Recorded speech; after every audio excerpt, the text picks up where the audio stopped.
Mukama waffe yeebazibwe, nkwebaza nnyo olw'okungoberera n'okuwuliriza ebigambo bye njogera. Ebintu ebimu bye njogera nange saasuubira nti olunaku lulikya lumu ne ntuula mu kifo bwe kiti ne njogera bye njogera, naye kale nze Miriam Jjumba. Olunaku lwa leero tetugenda kubikkula Bayibuli, tetugenda kwogera ku byawandiikibwa. Nsuubira nti vidiyo eno ngenda gikola, message eno ngenda gikolamu ebitundu bibiri. Kino ky'ekitundu ekisooka. Ekitundu ekyokubiri ndowooza tujja kubikkula ku Bayibuli. Kakati nina ekintu nkedde ku makya olunaku lwa leero. Ntera okuholdinga conversations, njogera ne Mukama buli kaseera. Ne bwe mba mu kinaabiro, ne bwe mbeera mu ttooyi, ne bwe mbeera mu ffumbiro, ne bwe mbeera ntudde, ne bwe mbeera kwegamba buli kaseera nkakozesa ng'omukisa okwogerako ne Mukama. So bwe nazuukuse bwe nti leero ku makya nsabye Saala ebadde ya bigambo nga 10. Mbadde nina kye nsaba Mukama. Ekituufu kiri nti ekintu ekyo sikisabangako, sikirowoozangako, nange simanyi gye kivudde. Kakati ne ntandika okuwulira eddoboozi munda yange. Nina eddoboozi eritera we hold conversations. I hold conversations with that person inside me. Kakati nambuuza, kino nga mbadde sikisuubira okukisaba, nange ne mugamba mbadde sikisuubira naye nkisabye. Kirowoozeeko, bw'olaba nga kiŋŋwanira oba nga kinaasoboka kinkolere. Nambuuza, ekigendererwa kiki, lwaki oyagala ekintu ekyo ky'osabye? Ne nsengeka ensonga zange ne nzimubuulira. Ne mugamba no, bw'otakimpa sigenda kuva mu bulokole ate sigenda kukukyawa, kugamba tekijja kunnuma singa tokimpa. Kubanga nina ekisingawo, nina obulamu obutaggwaawo. Kati ekyo ne bw'otakimpa it is okay, naye kirowoozeeko, bw'olaba nga kiŋŋwanira oba ng'olaba kirina abantu be kigenda okugasa nga nange kijja kungasa, kimpe. Kakati wayiseewo ndowooza essaawa nga 3 oba 4 ne ntuula wansi njogereko ne Mukama. Omuntu oyo atuula munda mu nze n'addamu n'atandika okumbuuza, naye ekigambo success kyeki? Success tukimanyi era tutera nnyo okugamba abaana abasoma oba bagenda okutuula ebibuuzo, tukwagaliza success. Simanyi kigambo kya Luganda kye nnyinza kukozesa ky'oba olaba nsigazzaawo eky'Oluzungu, naye nsuubira ffenna tukitegeera. Kakati n'atandika okuntwala emabega mu bulamu bwange bwonna bwe mpiseemu, emyaka gyonna gye mpiseemu. Nzijukira bulungi bwe nnali omuto ennyo, neegombanga nnyo taata wange nnyo, era nze nsuubira abaana bonna beegomba ba kitaabwe abasinga. Taata wange ekirungi, bazadde bange mpeereddwa omukisa nti n'essaawa ya leero bakyali balamu ate bakyali bombi. Naye taata wange nali mwegomba, era natuuka ku extent lumu ebintu ebimu muyinza obisekerera, naye ndowooza bwali buto oba just kubanga nali mutunuuliranga. Taata wange essaawa zino bwe mutunuulira ndaba musajja mutono mumpi, si ye musajja omuwanvu. N'ebiseera ebyo nga ndowooza taata wange yasinga obunene, yasinga amaanyi, yasinga obuwanvu. Era nzijukira olunaku lumu katenfe ekyali kinzita. Taata wange yali akola mu ofiisi, kati ng'akeera ku makya n'agenda n'akola, n'akomawo olweggulo. Naye yakomangawo obudde nga bukyali ssaawa nga 11, 12 yali akomyewo. Kati ng'atusanga tukyatunula, oluusi ng'atufumbira, nkuganga tukola homework, nga alina engeri yali involved nnyo mu bulamu bwange nze. Simanyi bakulu bange kuba ewaffe nze nsembayo, kati saamanya nnyo bye baalingamu nga bato, naye nze taata wange yali involved nnyo mu bulamu bwange nnyo kusinga ndowooza ne maama wange. Ndowooza y'emu ku nsonga lwaki namusemberera nnyo ne kaakati. Kaakati lumu olw'okuba nali mwegomba nayagala okumukoppa. Namulabanga ng'alina engeri gy'asika ettaayi ng'agisiba. Kati we yagenda ne nsigala awaka, ndowooza oba lwali lunaku nali oba mulwadde, something happened. Kaakati ne ngezaako okusiba ettaayi.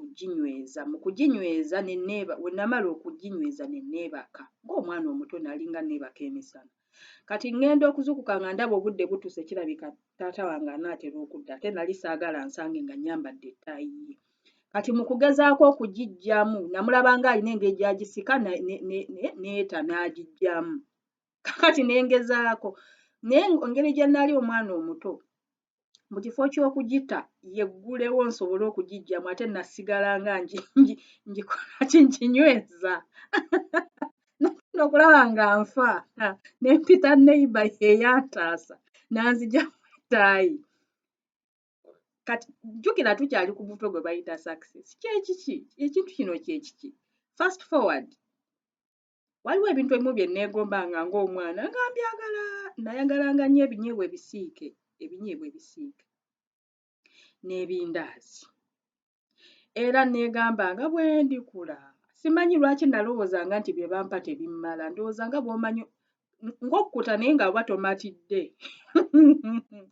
kati neegambanga bwe ndikula ne nkola ssente njanga kusiika ekibbo ky'ebinyeebwa nkiwanike waggulu ku kabada yange nga buli wenva ku mulimu ndya ebinyeebwa obviously ssaawa zino sirya nnyo binyeebwa era sibifaako naye ebiseera ebyo nze nalabanga nga singa nkula ye yali ggoolo yange nga ngamba singa nkula njanga kufumba ebindaazi mbirye nfumbe nsiike n'ebinyeebwa fast forward nina mukulu wange we naweereza emyaka ndowooza nga 7-8 awo mukulu wange oyo yali amanyi bulungi oluzungu ye yasomera mu Kampala kati nali mwegomba ekyali kimuneegombesa nga amanyi oluzungu ate nga nze oluzungu sirumanyi va ku abaana ab'ennaku zino omwana kati omwana abeera n'emyaka 3 emyaka 4 ng'ayogera oluzungu emyaka 6 ng'atandise oddusoma obulungi naye ffe we twakulira ng'oluzungu oluyigira mu P5 P6 nga bw'oyiga oluzungu ebyaddala osobola obbisoma kati mukulu wange ng'asoma stories twalinanga story books zaabeeranga mu encyclopedias awaka kati obuzibu nga nze sobola tegeera bifaananyi naye nga sobola kusoma luzungu kati ye ng'amanyi osoma oluzungu kati nga mulimu stories mumanyi stories ezo ez'edda nga nnungi bagamba nga omuntu bw'azikusomera n'azikuvvuunulira mu Luganda nga zi interesting era nzijjukira twakolanga emirimu kasita bwatuukanga ssaawa nga 3 ez'ekiro sisita wange oyo we yabeerangawo mu holidde nga ffenna tutuula abajega tamanyi luzungu ng'atusomera ng'asoma mu luzungu n'avvuunula mu Luganda nga sentensi agisoma n'agivvuunula nga tubeera bannaye nga mwegomba ne ŋŋamba bwe ndikula nja kwogera nnyo oluzungu kati eyali measure yange eya success nga ŋŋamba bwe naatuuka nange mu myaka egyo nina okuyiga oluzungu kati maliriza okuyiga oluzungu ssaawa zino oluzungu ndumanyi naye ate sirwogera kwegamba ebiruubirirwa success kyeki tukyali ku kibuuzo kino ekintu success kyeki muganda wange oyo y'omu kwegamba ebiseera ebisinga yabimala nga ku ssomero naye emyaka egyasooka waaliwo omu ku bakulu baffe distant relative naye nga tumuyita baaba yabeeranga naye gye yabeeranga omusajja oyo omwami oyo yali mugagga okusinza ku standard zaffe yali mugagga era sisita wange lumu yakomawokko bannange ng'alina keesi z'engoye oba keesi zaalinga 3 nga zonna zijjudde engoye nga mwegomba kwegamba simanyi oba ye yakinotisinga naye nga ne bw'aba adduka ne bw'aba atambula ne bw'aba atudde nga mbeera mulingiza nga mwegomba nga ndabikira bulungi ng'amanyi oluzungu ng'alina keesi z'engoye kati nga ndaba ali successful kitegeera kati nga nange naalyagadde okubeerako nga ye oba okumufaanana fast forward tuuse mu P7 ntudde P7 nkoze ebibuuzo nfunye first grade kakati kusinziira ku environment gye nakuliramu yali success kakati ennaku zino ntunula ennaku ezo ebibuuzo bya senior 4 byafuluma ne ntunula ne ndaba abaana n'ebya P7 nga ndaba abaana be bateeka mu mawulire osanga omwana yafunye 10 aggregates mu P7 omwana yafunye 15 ku O level ne bamuteeka mu mawulire ne bamucelebrating and I'm like ffe twakola bulungi okusinga abaana abo naye tetwali mu mawulire ekyo kitegeeza nti ffe tetwali successful oba kitegeeza nti bo bali successful oba okusinziira ku standard yaabwe oba okusinziira ku expectations z'abazadde baabwe balaba bali success kyeki kwe kuyita ebigezo ne bakuteekako mu mawulire kwe kufuna grade eyawaggulu kale bw'omala ogifuna kiki ekiddako tukitegeera edda nga ndi muto nali ndowooza mu P1 oba P1 mukulu waffe asookera ddala first born baŋŋamba muzeeyi yaŋŋamba lwalina lunaku lwakuna naŋŋamba enkya bw'oneebaka emisana ku Saturday nja kukutwala ku matikkira ga diguri nina emyaka 6 ndi mu P1 ekigambo kutikkira nga sikiwulirangako ekigambo diguri nga sikiwulirangako kati ne mubuuza okutikkira kyeki naŋŋamba mukulu wo bagenda mutikkira tugenda ku pate kati neebuuza ebibuuzo bingi okutikkira nga ndowooza oba balina ekintu kye bagenda omutikka kati nga nalinda diguri gyenda kwega nalowooza diguri kiri awo oba kiringa kiyinja oba kiringa oba kigugu kiri awo bakimutikkira nze kye nalowooza mu buto bwange era nalinda ndaba omusajja omuvubuka we bamutikka ekintu saakiraba tutuuka ku pate ninda bamutikkira ekintu sikiraba kati ku Saturday tuba tukomawo okuva ku pate mbuuza muzeeyi wange oba twagenze mu matikkira tebamutisse kakati tukyali ku kigambo kye bayita success bannaye ekigambo kino kitegeeza ki bw'oba olina definition oba opinion yo ojja giteeka mu comments wansi awo nze nkyakunyumiza obulamu bwange sijja kunyumya muntu mulala bwe simanyi kakati ntuuka mala senior 6 ngenda ku university emyaka gye namala mu university kyentegeeza degree esooka nali nduubirira nnyo okumaliriza emyaka gino egyaliwo egya course gye bayita course oba program ne ŋŋamba bagenda bwe nnaamala okusoma ngenda kufuna degree yange mu busawo kiye nalowooza munda mu nze nti bwe nnaafuna degree eno nyina ekintu kyenja okuwulira ekyenjawulo nga oga nti success kuba ye yali goolo essaawa eyo bwe nnaakifuna nyina engeri gyenja okuwulira ey'enjawulo gye mbadde siwulira wano nga ndi student emyaka nga gitambula graduation ng'etuuka nayambala bulungi natungisa gawuni eyange eya degree esooka nagitungisa na butungisa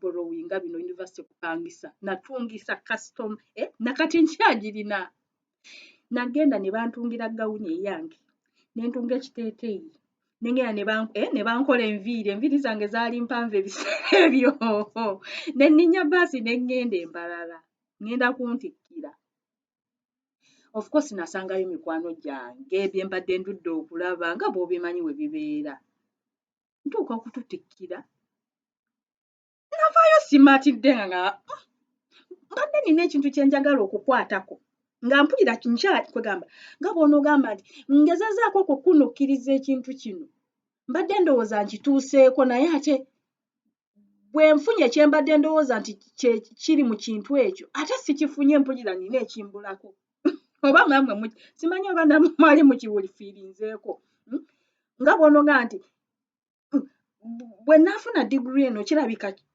ngenda kuba nga nfunye success kati nange bwento bwe nali mpulira nava embalala ng'omutima gwange gwennyise ekyewuunyisa mikwano gyange n'abarelatives baali basanyuse ekituufu kiri nti nze muwala ewaffe yali afunye degree ewaffe nze nali nsoose ate nga nze last born kati nga kintu kinene mu famire naye nga nze munda yange mpulira waliwo ekibulawo era abantu bambuuza pate yaddi saakola pate lwa nsonga kye nali nduubirira okufuna munda yange satisfaction eyo gye nali nnoonya ya success saagiwulira kati nga sirina nsonga enkozesa pate era nze saakola pate genda ku pate z'abalala naye eyange saagikola ekyanyamba ne nfuna omulimu bwe nfuna omulimu gwali gwa contract ya mwaka gumu bwe gwaggwako nenzira ku street nenoonya emirimu ne gibula okumala emyezi 9 omulimu gw'obusawo bwe gubulira ebintu biba bizibu Katonda olaba bwannyamba nenfuna omulimu nenkola nenfuna omulala nenkola kati mba nkola nga bw'obimanyi ndi singo omuntu omu kugamba mikwano gyange be nali nsomye nabyo nga mumanyi mubeera mulina engeri gye weepima ku mikwano gyo success yo gipimira ku mikwano gyo okula batandise okufumbirwa omu batandise okuzaala emboozi etandise okukyuka bwakkubira kunyumiza bbaawe akunyumiza abaana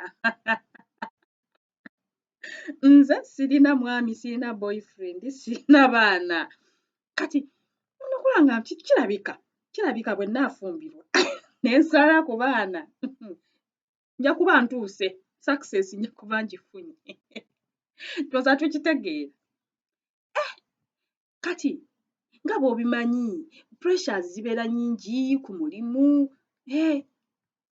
abantu society gye tukuliramu erina measure erina ebipimo byayo erina yo engeri gyepima nti kati gwe otuuse ku ntikko ya success waliwo ebintu byerabirako ekimu ku byo kyenkakasa nti ffenna tukimanyi alisi ku society yaffe kuwasa na kufumbirwa na kuzaala nali sinnakituukako genda emyaka gigenda omuntu omu ne yeekaza n'antuukira n'aŋŋamba owaaye kiki nga tofumbirwa ebiseera ebyo nali ntandise masters omukyala yanneekalizamu n'aŋŋamba ne bw'onoosoma n'otuukawa nga tolina mwami ojja kuba na kitiibwa weetaaga erinnya ery'omusajja weetaagayo abaana kakati ebyokola obikoleraani yali mutuufu mu ngeri ye naye okusinziira ku nze ate nange kye yali ayogera nali nkitegeera nga nange nkiwulira tukitegeera nga pressure nange nkiwulira naye nga nange sirina kyakikolera naye nga kirabika bwe naafumbirwa wamma kirabika success nja kuba ngifunye ekyayamba ebiseera ebyo wayitawo ndowooza emyezi ng'esatu ebwena nenkola okwanjula so yagenda okwogera ng'olwedde process egende tutandise process y'obufumbo tugenda kuyingira mu bufumbo nga mbuyingiramu gamba kakirabika ngenda kufuna success nfumbiddwa wayitawo ndowooza omwaka gumu nenzaala omwana waffe asooka bannaye nkukakasa simanyi gwe gy'oli ky'owulira nja kubiteeka mu comments awo naye ekituufu kiri nti success saagifuna olw'okuba nafuna omusajja nenfumbirwa n'omwana ne muzaala n'abaana ne mbazaala bwe nazaala omwana waffe asooka muwala bwe nazaala omulenzi kubanga abantu abamu bagamba bw'ozaala abawala bokka oba bw'ozaala abalenzi bokka ebintu tebibeera birungi byetaaga kubalansinga kati nzaala omuwala expectation ya society eddako ekiddako baali baagala mwana mulenzi mukama nannyamba ne muzaala nazaala omuwala nzizaako omulenzi ne ndowooza nti akirabika success ngifunye nkukakasa sinnakiwulira nti nkifunye nziramu ekibuuzo success kiki kubanga saawa zino nsobola okugula ebibbo by'ebinyeebwa ebisiige nsobola okufuna ebindaazi nsobola okwesiba ettayi bwe mba njagadde nsobola okufuna keesi z'engoye ze nali njagala nsobola okusoma oluzungu lwe nali njagala kwegamba saasoma bubi nti saasoma P7 oba saasoma senior 4 oba senior 6 saagiyita oba degree esooka sigirina oba degree ey'okubiri sigirina kakati mala okufumbirwa mind yange ngamba kakati olina okutambula amawanga success nga bw'omanyi mu society yaffe e Uganda omuntu atambuddeko afulumyeko ne oba ogenzeeko Kenya yokka oba Rwanda oba ogenze bweru tukitegeera abantu balina measure balina minzaani kwe bateeka ebintu ebimu batandika otulowoozesa oba tutandika okulowooza ti bw'otagenda bweru toli successful omuntu agenzeeko ebweru kati ali successful ne woba osula ku lubalaza olina okukwata ku paundi oba dola oba yeni nga bwe mubimanyi. Mukama nnyamba nfuna scholarship ngende Bungereza nkole masters yange ey'okubiri. Bannaye nkukakasa nagikola ne ngimala mu mwaka gwali gwa 2015 n'ensirayo e Uganda. Nakati bw'ombuuza success kyekiki nange nkyakyebuuza kyova olaba nkikubuuza. Bannaye success kitegeeza ki? Is it a shifting goal nti bw'oba onaatera ogikunukkiriza ogituukako ng'eshiftinga? Kintu kino kitegeeza ki? Kubanga omuntu ayinza okugamba kale omuntu wayogera bw'atuula mu kyaki oba n'atuula awantu n'agamba gundi oyo yali successful aba ategeeza ki? Aba ategeeza alina amayumba, alina emmotoka, alina abaana, awasizza oba afumbiddwa. Kitegeeza ki? Essaawa zino wenjogerera seewaana, essaawa zino wenjogerera ndi ku digiri yange yakuna gye bayita PhD. Mbuzaayo ndowooza emyezi 2 okumaliriza. So by all intents and purposes December weneetuukira nja kuba graduating nfune digiri yange esembayo. Tewali digiri esukka ku eyo mu university gye bayinza kuwa. Naye n'essaawa zino mpulira sinakituukako. By the way ekisinga okwewunyisa mikwano gyange egisinga ababadde bold enough babadde open enough ne bajja ne boogerako nange banneegomba. Era nze omuntu aŋŋamba mbu anneegomba mwewuunya neebuuza kati ono obulamu bwange abwegombesaako ki? Kubanga nange kennyini seegomba bulamu bwange. Batukitegeera. Nina ekintu kye mpulira nze simanyi gwe ky'owulira. Nina ekintu kye mpulira munda mu nze nga nkikunukiza naye nga sikituukako. Nina bw'okola ki? Nkuwadde olugendo lwange, that's just a brief. Olugendo lwange paka wano wendi. Era waliwo omukwano wange omu yaŋŋamba kati bagenda ndowooza kuyita dokita banne ogenda kubeera ne ssente ogenda kubeera n'ebitiibwa. Ne mugamba nze sinoonya ssente. Kino ekintu kye nnajjamu ekyokusoma n'okukola byonna bye nkola research gwe nkola nabyo sinoonya ssente. Singa nali njagala ssente emirimu si gye naalikoze. Saalyeetawaanyisa na kujja kutambula amawanga kugenda kusoma na kubonaabona. Tewali nsonga yali mbonyaabonyeza singa ddala nali njagala ssente. It's not about money. Tukitegeera. Naye kwegamba omuntu ayinza waliwo natuulako lumu nalina omuwala yali annyambako ewaka annyambako emirimu kati mba ndi mu nju nali neebase ngenda okuzuukuka muwulira alina ekiboozi kyanyumya n'omuwala omulala eyali ku neighborhood nga naye ayamba waka kakati nga batudde nga bakaaba ennaku buli omu akaabira munne ennaku kati ono wange agamba oli nze bannaye nkubuulire nze ndabidde ennaku mu bukozi kale wano naakajjawo naye nkubuulire nze ne mmala nfuna miliyoni emu bweti ebintu byonna ebizibu byange byonna biba biwedde. Omuwala agamba munne businga afuna miliyoni emu eya Uganda ebizibu bye byonna bigenda kuba biwedde.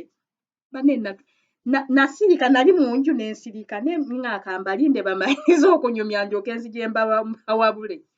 Kati bamaliriza emboozi nfuluma mbagamba emboozi yammwe nkiwulidde bulungi naye mbabuulire essente ne mbagamba akakadde ka Uganda katono nnyo ne mugamba ne wenkakuwa kati wajja kuyitawo omwezi gumu oba 2 nga weetaaga ssente endala. Nagamba zimpe ne mugamba nkubuulire nze nkubulira maze namugamba nze nvudde nakolako omusaala ogw'emitwalo 6 ne nkolako omusaala ogw'3 ne nkolako omusaala ogw'ekinaana ne nkolako omusaala ogw'obukadde 3 ne nkolako omusaala ogw'obukadde 4. Ssente si ye success. Waliwo success kirabika waliwo ekintu ekirala. Kakati ngenda kukola bwe ngenda kukomya vidiyo eno wano muwandiike comments wansi. Comments ezo ngenda zigathering ngenda zikuŋŋaanya. Mu vidiyo eddako nja kusoma ezimu and then tugendagendako mu byawandiikibwa tulabe perspective ya Katonda Mukama success enaagiraba atya. Bayibuli edifining etya success kwegamba ennyonnyola etya success kubanga nze ng'omuntu ze kinnemye okutegeera kubanga buli wemba mba ndowooza eno ye ggoolo mba nkikunukkiriza bwe nti nkikwateko ng'ate kyeyongerayo nga ekinnya kino ekiri munda mu nze bbanja lino eritudde mu nze lisigala libanja ne wemba nfunye ebintu bino ebirabwako. Nalowoozaako nti ekirabika we naafuna emmotoka ebintu binaagira emmotoka ne ngifuna kikyandimu kwegamba oba tukitegeera kye ntegeeza tekiri mu mwami tekiri mu mukyala tekiri mu baana tekiri mu kusoma tekiri mu kufuna byakulya tekiri mu ki wateekwa okuba waliwo ekintu kye bayita success naye nkikulekera nga kibuuzo nga nange bwe nkyakyebuuza we nnaakola vidiyo eddako tujja kuba tugenda kubikula ku byawandiikibwa tweyongera okutegeera ekintu kino kye kitegeeza. Mukama waffe abampeera omukisa. Bye bye.